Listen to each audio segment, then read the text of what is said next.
Hello everyone, welcome to Commerce Pathshala. I hope everybody is fine. So as you can see on the screen, I'm gonna do MCU 24 का एक बहुत ही important question which are very important for the examination, right?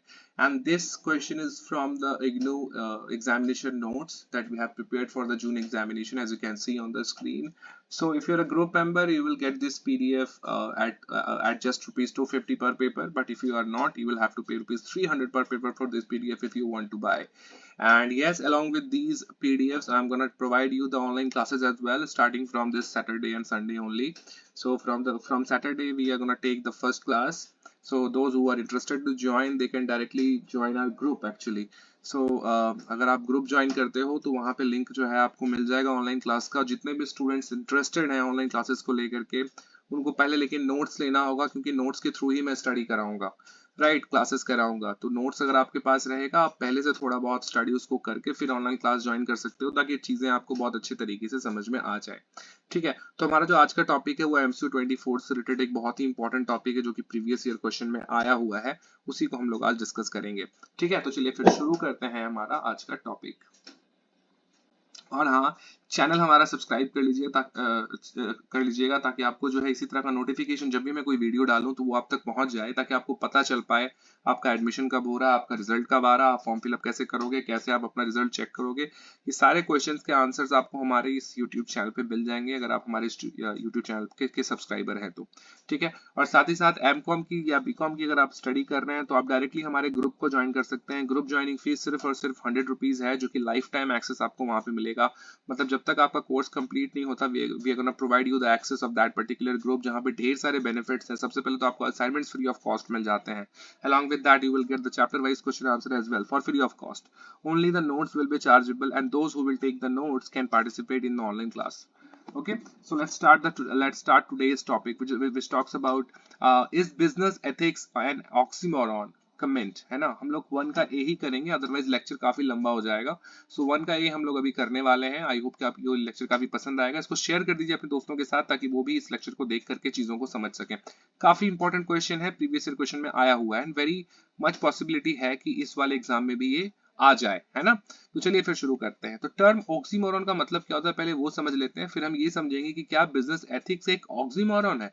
मतलब क्या business ethics को लोग उस तरीके से नहीं समझ रहे हैं जैसे उनको समझना चाहिए, है ना, या उनके दिमाग में बिजनेस एथिक्स को लेकर कोई कोई डाउट है, या कोई मिसकंसेप्शन है। डाउट नहीं, मिसकंसेप्शन है। तो उसके बारे में ये हमारा टॉपिक होने वाला है। तो चलिए फिर शुरू करते हैं। The term oxymoron refers to a combination of contradictory और ऑपोजिंग वर्ड्स, है ना। ऑक्सीमोरन का मतलब ये होता है कि कॉम्बिनेशन ऑफ कॉन्ट्राडिक्टरी, है ना, कि बोला कुछ और गया है, लिखा हुआ कुछ और है, पर आप उसको समझ कुछ और तरीके से रहे हो, उसको कहते हैं ऑक्सीमोरन, है ना। सो बिजनेस एथिक्स को लोग कई बार गलत तरीके से समझ लेते हैं कि ये क्या है ना। तो इसीलिए इसको एक कॉन्ट्राडिक्टरी जो है लोगों के दिमाग में क्रिएट हुआ था कि बिजनेस एथिक्स का मतलब ये है, पर नहीं, ऐसा नहीं है, इसका मतलब कुछ और है। तो ऐसे वर्ड्स जिसका मतलब लोग कुछ और निकाल सकते हैं या निकल जाता है, उसको हम लोग ऑक्सीमोरन कहते हैं। So business ethics might appear as some of the oxymoron because of perception that business primarily focuses on profit maximization, often at the expense of ethical considerations. है ना। आई होप कि आपको समझ में आ गया। यहाँ पे सिंपली ये बात बोली गई है कि बिजनेस एथिक्स का मतलब जो लोगों के दिमाग में समझ में आता है भाई, कि जो ये एक ऑक्सीमोरन वर्ड है। सबसे पहला बात कि लोगों के दिमाग में ये समझ में आता है, बिजनेस का ये जो परसेप्शन लोगों के दिमाग में है कि बिजनेस का मेन फोकस जो होता है वो प्रॉफिट कमाने के ऊपर होता है, रादर देन सोसाइटल बेनिफिट्स के ऊपर होता है। उनका सिर्फ प्रॉफिट कमाने के ऊपर उनका जो है ध्यान होता है। भले ही उसके लिए उनको जो जो उनकी एथिकल जो कंसिडरेशन है उसको भले ही वो नकार दें, मतलब जो उनका एक एथिक्स है अपने सोसाइटी को लेकर के कि क्या करना है, क्या सही है, क्या गलत है, वो उस चीज को नेग्लेक्ट करके सिर्फ प्रॉफिट मैक्सिमाइजेशन के ऊपर ध्यान देते हैं। ऐसा लोगों का परसेप्शन है, but that's not true, that's completely not true. However, this perception is a misconception. ये जो conception है ये completely एक misconception है and oversimplification of modern business practices. बहुत ही ओवर सा सिंप्लीफिकेशन है, बहुत ही सिंप्लीफाई तरीके से लोगों को समझा दिया गया है कि मॉडर्न बिजनेस प्रैक्टिसेस में अगर आप प्रॉफिट मैक्सिमाइजेशन के ऊपर ध्यान दे रहे हो तो आप बिजनेस एथिक्स को आप फॉलो नहीं कर पाओगे, है ना। ऐसा लोगों का मिसकंसेप्शन है, बट ये कंप्लीटली ट्रू नहीं है। कंप्लीटली ये ट्रू ही नहीं है, और ये गलत बात है। ये सही कैसे है या क्या है ये, इसके बारे में हम लोग आगे करेंगे। तो चलिए फिर करते हैं। Why business ethics is not an oxymoron? Business ethics एक oxymoron नहीं है. क्यों? सबसे पहला बात, interdependence of ethics and business, है ना? दोनों चीजें अलग अलग हैं, दोनों एक दूसरे के ऊपर इंटरडिपेंडेंट है, अलग अलग है बट फिर भी इंटरडिपेंडेंट है, एक दूसरे के ऊपर डिपेंडेंट है ना? Business thrive in an environment of trust, fairness and respect. कोई भी बिजनेस थ्राइव करना मतलब एक तरीके से बढ़ना, है ना? एक्सपोनेंशियल उसकी ग्रोथ तभी देखने को मिलती है जब उसके एनवायरमेंट में ट्रस्ट हो, भरोसा हो, सच्चाई हो, फेयरनेस हो, कि आप किसी के साथ बायस नहीं हो, किसी के साथ आप गलत काम नहीं कर रहे. ट्रस्ट, फेयरनेस और रिस्पेक्ट की भावना अगर होगी तभी बिजनेस जो है वो बहुत अच्छे तरीके से वो ग्रो कर पाएगा. Ethics ensures that business maintain credibility and sustainable relationship with stakeholders including customers, employees, supplies and societies at large, है ना? तो जो आपके स्टेक होल्डर्स हैं, अगर आप बिजनेस कर रहे हो तो जो आप बिजनेस कर रहे हो वो किसके लिए कर रहे हो? डेफिनेटली जो सोसाइटी में जो लोग रहे हैं, जो कंज्यूमर्स रह रहे हैं, उनके लिए आप कर रहे हो. तो ये सारे के सारे आपके स्टेक होल्डर्स हो गए, राइट? तो आपका काम यही है, एथिक्स का काम यही है कि बिजनेस के अंदर एथिक्स को मेंटेन करना, ताकि आपकी जो एक क्रेडिबिलिटी है, एक सस्टेनेबल रिलेशनशिप आप लोगों के साथ बना सको, ताकि आपके जो स्टेक होल्डर्स है वो आपके साथ खुश रहें. स्टेक होल्डर्स में क्या क्या आ जाएंगे? कस्टमर्स आ जाएंगे, एम्प्लॉइज आ जाएंगे, सप्लायर्स आ जाएंगे और सोसाइटी एज ए लार्ज वो भी आ जाएगा, है ना? तो ये बहुत जरूरी है कि अगर आपको बिजनेस को ग्रो करना है तो एथिकल तरीके से आपको अपने बिजनेस को ग्रो करना चाहिए. आपको फेयर होना चाहिए, आपको ट्रस्टवर्दी होना चाहिए, आपको रिस्पेक्टफुल होना चाहिए towards your customer, towards your society, right? Example के तौर पे companies like Patagonia and Toms prioritise ethical practices such as environmental sustainability and social responsibility, demonstrating that ethics can coexist with profitability. तो ये जो examples यहाँ पे दिए गए हैं पैटागोनिया और टॉम्स का, इनका मेन फोकस यही रहता है कि एथिकल प्रैक्टिसेस को फॉलो करें, जो हमारा जो एनवायरनमेंट को लेकर के जो हमारी एक रिस्पॉन्सिबिलिटी एज अ बिजनेस, जो हमारी सोशल रिस्पॉन्सिबिलिटी है, उसको वो ठीक तरीके से निभाएं. और ये बात ये साबित करता है कि किस तरीके से एक बिजनेस और किस तरीके से एक बिजनेस को एथिकली चला करके आप चीजों को को एग्जिस्ट करके चल सकते हो और साथ ही साथ प्रॉफिट भी कमा सकते हो, राइट? दूसरा पॉइंट है stakeholder expectations. In the modern business world stakeholders demand ethical practices. अभी के टाइम पे मॉडर्न बिजनेस वर्ल्ड में स्टेक होल्डर्स ये डिमांड करते हैं कि जो आपकी प्रैक्टिसेस हैं वो एथिकल है. मतलब ऐसा नहीं कि आपने कोई मेडिसिन बनाया और उस मेडिसिन का जो गलत प्रभाव है वो आपने छुपा के रखा, लोगों को आपने बताया ही नहीं, है ना? ये एथिकल प्रैक्टिस नहीं है. जो भी चीज है भाई लोगों के सामने होना चाहिए, क्लियर कट होना चाहिए, है ना? आपको फाइनेंशियली, आपको बिजनेस के रूप में नेकेड होना पड़ेगा ताकि लोगों को ये बातें समझ में आए, उनको आपके ऊपर भरोसा हो पाए. भरोसा तभी होता है जब आप सच बोलते हो. अब जब आप चीजों को छुपाते हो, सच नहीं कहते, तो फिर भरोसा नहीं हो पाता. सो स्टेक होल्डर, अभी के टाइम पे जितने भी स्टेक होल्डर्स हैं, सबका ये डिमांड है, सबका ये एक्सपेक्टेशन है कि जो जिस भी बिजनेस के साथ हम डील कर रहे हैं वो हमें सच्चाई बताएगी. Consumer prefer socially responsible brands. ऐसे कंज्यूमर जो है हमेशा ऐसे कंपनीज को प्रेफर करते हैं, ब्रांड्स को प्रेफर करते हैं जो कि सोशली रिस्पॉन्सिबल होता है. फॉर एग्जांपल टाटा का एग्जांपल ले लो आप. टाटा इतनी बड़ी कंपनी है, लोग आंख मूंद करके, आंख बंद करके टाटा के प्रोडक्ट्स के ऊपर भरोसा करते हैं. क्यों? क्योंकि वो एक सोशली रिस्पॉन्सिबल कंपनी है. जितना काम उन्होंने सोसाइटी के लिए, हमारे इंडिया के लिए किया है और किसी कंपनी ने नहीं किया है, तो वो एक जो है उनका एक ब्रांड बना है उस तरीके से, है ना? Investors seek business with sustainable operation. जो इन्वेस्टर्स हैं वो हमेशा ये खोजते हैं, ये चाहते हैं कि जो उनका बिजनेस है वो सस्टेनेबल हो, है ना? ऐसा नहीं कि आज चला कल नहीं चला, परसों चला तरसों नहीं चला, ऐसा नहीं होना चाहिए. सस्टेनेबल ऑपरेशंस होना चाहिए. And government enforce strict regulations. और जो गवर्नमेंट की रेगुलेशंस है उसको भी आपको फॉलो करना है, जो भी रेगुलेशंस वगैरह है, राइट? तो स्टेक होल्डर्स का अभी के टाइम पे ये एक्सपेक्टेशन है. और ये ऑक्सीमोरॉन क्यों नहीं है, ये पॉइंट्स मैं भी आपको करा रहा हूँ. 2 पॉइंट्स हो गए हैं. एग्जाम्पल के तौर पे अगर देखा जाए तो the rise of ESG, environmental social and governance metrics highlight the importance of ethical considerations in business evaluations. अभी के टाइम पे गवर्नमेंट ने भी बहुत ज्यादा चीजों के ऊपर फोकस किया हुआ है और इसी वजह से ESG का जो है एक तरीके से राइज हुआ है, उदय हुआ है, जहां पे हम लोग हमेशा इन्वायरमेंट की बात करते हैं, सोशल की बात करते हैं, गवर्नेंस की बात करते हैं कि किस तरीके से एक बिजनेस को बहुत ही आसान तरीके से गवर्न किया जा सकता है और उसकी क्या क्या इन्वायरमेंटल एंड सोशल रिस्पॉन्सिबिलिटीज है जिनको उनको निभाना चाहिए.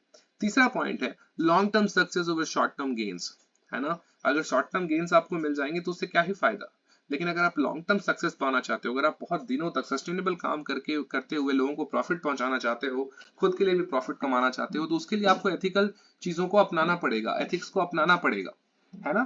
गलत काम करके आप एक ही बार पैसे कमा पाओगे, पर अगर आप अच्छा काम कर रहे हो तो आप जिंदगी भर पैसे कमा पाओगे। This is the main motto actually.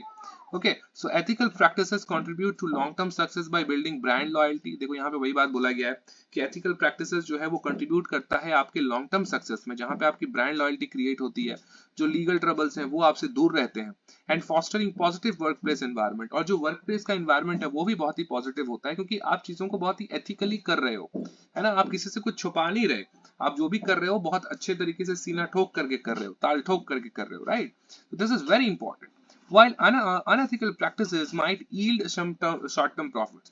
देखो, जो अनएथिकल प्रैक्टिसेस होते हैं वो शॉर्ट टर्म में आपको फायदा दे देगी, लेकिन लॉन्ग टर्म में वो नहीं चलेगा, लॉन्ग टर्म में आपकी कंपनी बर्बाद हो जाएगी। तो अगर आपको लॉन्ग टर्म में चीजों को ठीक करना है तो उसके लिए आपको एथिकल चीजों को अपनाना पड़ेगा। They often result in reputational damage and financial losses in the long run. ऐसा देखा गया है कि लॉन्ग रन में जो है एक रेपुटेशनल डैमेज देखने को मिलता है अगर आप शॉर्ट टर्म प्रॉफिट्स के ऊपर सिर्फ ध्यान दोगे, लॉन्ग टर्म चीजों के ऊपर ध्यान नहीं दोगे, एथिकली चीजें नहीं करोगे, तो ये चीज आपको जो है देखने को मिलेगी। मैं थोड़ा पानी पी लेता हूँ।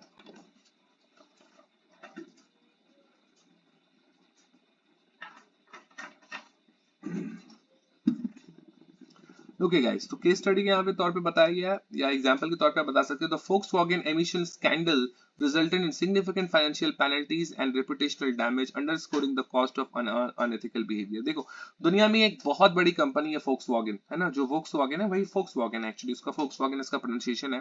तो अगर आप Volkswagen के कार आप मार्केट में ढूंढोगे तो आपको बहुत कम दिखेगा, लेकिन बहुत ही कम दिखेगा। लेकिन क्या आपको पता है कि Volkswagen के अंडर कितने सारे बड़े बड़े ब्रांड्स हैं, मतलब ऑडी, आई थिंक मर्सिडीज भी, नहीं मर्सिडीज नहीं है, मर्सिडीज तो अलग है। तो वॉगन के अंदर बहुत सारे जो है ऑटोमोटिव ब्रांड्स हैं, है ना। लेकिन जो आपको वॉगन का अगर आपको सामान खरीदना होगा तो फिर आप नहीं खरीदोगे, क्योंकि उनके साथ एक बहुत बड़ा स्कैंडल हुआ था, बहुत बड़ा एक प्रॉब्लम हुआ था इनके साथ। देखो यहाँ पे बताया गया है कि यहाँ पे वॉगन एमिशंस स्कैंडल, जो एमिशंस उसके ये से हो रहे थे, कार्बोनेटर से हो रहे थे, वो जो है अच्छा नहीं था, लोगों को नुकसान पहुंचा रहा था। तो जब ये चीज बाहर आई, स्कैंडल सामने आया, तो फिर देखा गया कि जो इसका फाइनेंशियल पेनल्टी इसके ऊपर इतनी ज्यादा लगी, इसका एक रेपुटेशनल डैमेज हुआ, लोग इसके गाड़ियों को नहीं खरीदने लगे वगैरह वगैरह। इस तरह की चीजें जो है इनको देखने को मिली, इनको ये जो है सामना करना पड़ा, क्योंकि उनका जो बिहेवियर है वो अनएथिकल था।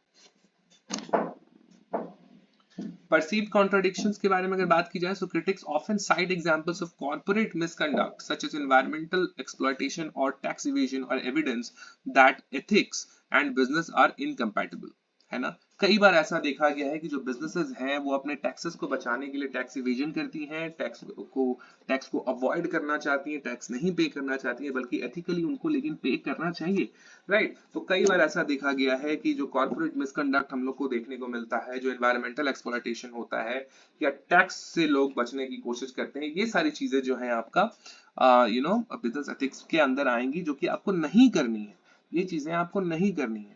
जो परसीव्ड कॉन्ट्राडिक्शन है वो यही है कि ऐसा देखने को मिलता है हमारे बिजनेस में, पर ऐसा नहीं होना चाहिए। However, these cases highlight lapse in ethical leadership। अब इन सारे केसेस का मतलब यही है कि जो लीडरशिप है वही नहीं चाहता टैक्स पे करना, वही नहीं चाहता इन्वायरमेंटली रिस्पॉन्सिबल होना, वही नहीं चाहता कि कॉर्पोरेट कंडक्ट जो है वो ठीक तरीके से चले। तो जो लीडरशिप होता है वो रिस्पॉन्सिबल हो जाता है उस चीज के लिए, है ना। तो इन केसेस में हमें ये देखने को मिलता है कि एथिकल लीडरशिप का एब्सेंस है, वो लोग ठीक तरीके से ध्यान नहीं देते हैं, रादर देन इनहेरेंट कॉन्ट्रडिक्शन। अब ये ऐसा नहीं है कि ये हमेशा चलते आ रहा है, ये हमेशा ऐसे ही चलेगा, जस्ट बिकॉज कि आपका लीडरशिप आपके बिजनेस का अच्छा नहीं, इसलिए आपका बिजनेस ठीक तरीके से एथिकली काम नहीं कर रहा है, right. So leadership is the responsible thing, not the whole business. Okay, so ये बात है बिटवीन बिजनेस एंड एथिक्स, है ना। तो इन चीजों को लेकर के काफी सिंसियर होना पड़ता है अभी के टाइम में बिजनेसेस को, ताकि वो अपने बिजनेस को लॉन्ग टर्म में एक सक्सेसफुल बिजनेस बना सके, राइट। अब फिर इसको कंक्लूड कर देते हैं, business ethics is not an oxymoron, business ethics एक ऑक्सीमोरन नहीं है, instead it is a very vital component of responsible business practices. अगर आप रिस्पांसिबल बिजनेस प्रैक्टिसेस कर रहे हो और आप बिजनेस प्रैक्टिसेस कर रहे हो और रिस्पांसिबली कर रहे हो, तो ये आपके लिए बहुत ज्यादा जरूरी है और ये ऑक्सीमोरन नहीं है। Companies that embrace ethical principles often find themselves better positioned for long term growth, है ना। So ऐसे कंपनी जो कि ethical principles को फॉलो करते हैं, कई बार उनका पोजीशन जो है बाकी कंपनीज के मुकाबले लॉन्ग टर्म में काफी अच्छा देखा गया है, अच्छा ही होता है। इनहैंस ट्रस्ट, लोग भरोसा करते हैं उस कंपनी के ऊपर, और उसका जो इम्पैक्ट है वो बहुत ही बड़ा लोगों के ऊपर देखने को मिलता है, सोसाइटी के ऊपर देखने को मिलता है, and greater societal impact. Ethics and businesses are complementary not contradictory. Ethics और बिजनेस जो है वो कॉम्प्लीमेंट है, एक दूसरे को कॉम्प्लीमेंट करता है। अगर आपका एथिकल अप्रोच होगा तो आपका बिजनेस भी ग्रो करेगा, अगर आपका बिजनेस ग्रो करेगा तो आपका एथिकल अप्रोच जो है वो एथिकल ही होना चाहिए। तो दोनों एक दूसरे को कॉम्प्लीमेंट कर रहे हैं, एक दूसरे को बढ़ा रहे हैं, ना कि कॉन्ट्राडिक्ट कर रहे हैं, ना कि कैंसिल कर रहे हैं एक दूसरे को, है ना। तो ऐसा नहीं है। So that's it for the today's class. I hope कि टॉपिक काफी अच्छे से समझ में आ गया होगा। If you have any doubt or question in your mind, just call me or WhatsApp me at my number which is 8101065300। Thank you so much for watching this, and इसको शेयर कर लीजिए अपने दोस्तों के साथ ताकि उनको भी ये पता चल पाए। एंड साथ ही साथ चैनल को सब्सक्राइब करना मत भूलिएगा, क्योंकि अगर आप सब्सक्राइब नहीं करोगे, बेल आइकन नहीं दबाओगे, तो आपको इसका नोटिफिकेशन जो है वो मिल नहीं पाएगा। तो thank you so much, bye bye, take care.